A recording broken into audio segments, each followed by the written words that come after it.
Yes, the film was about making movies, but it's really about just real people. It's not about superheroes. It's about the people who play them. It's about the people who make those films. Colt is a blue-collar hero who's just, in a lot of ways, a regular guy who, having a hard time in his life. He's lost his girlfriend and his job, and he's lost confidence. He's just trying to make ends meet and figure out how to be a good person and who he is, and just dealing with things that we all deal with. And Jodie's the same, and really all the characters in the film. They're just very hardworking people who are doing their best and feel lucky to do something that they love. It was so tense because it was so dangerous, and even though there's so much thought goes into it, the level of preparation, the level of repetition, and the way that they sort of do it in stages, and it's really everything you could do to make sure that the performer is safe. Every measure you could take is done. But at the end of the day, it's still dangerous what they're doing. Everything has to go right. The weather has to be right, the density of the sand, the list goes on. And so it's very tense. And I just remember vividly we were all on set when he finally was going to do the stunt. It's almost like in the film when it moves in slow motion, it felt like that in real time. It just felt like you're counting every roll, but you're also worried about Logan. And in the film, a lot is made of the thumbs up, but it's such a relief when you finally see it. And when he finally gave the thumbs up and we understood that he was okay and that he'd broken this record, it really was like a day I'll never forget.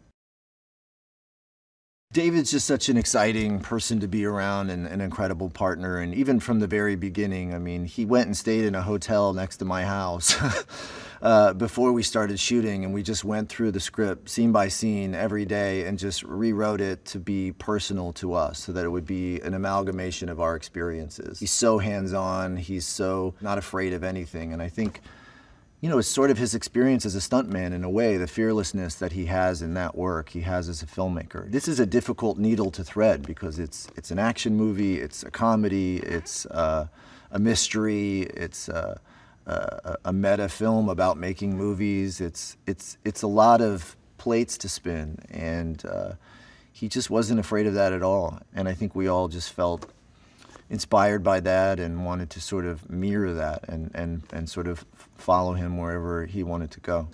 It's always the dream to work with a filmmaker who feels like they're the only person who could make that movie, but this was really one of those cases. I really can't imagine anyone but David making this film. I was happy to be the first actor to say I did none of my own stunts in this film.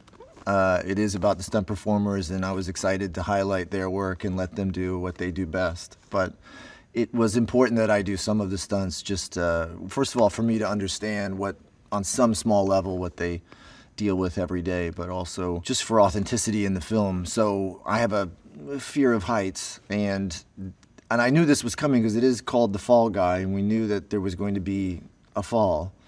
But the whole opening sequence all takes place in a oneer, and it leads up to them dropping me 12 stories off of a building. So that was one that there was no real way around. Another one that we did was I got dragged across the Sydney Harbor Bridge, which again was important to sort of have me do it because this character is risking his life and everything he has to sort of get to this karaoke date with Jodie.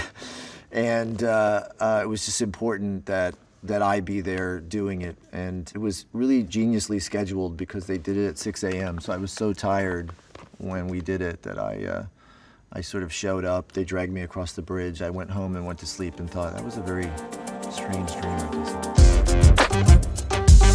had.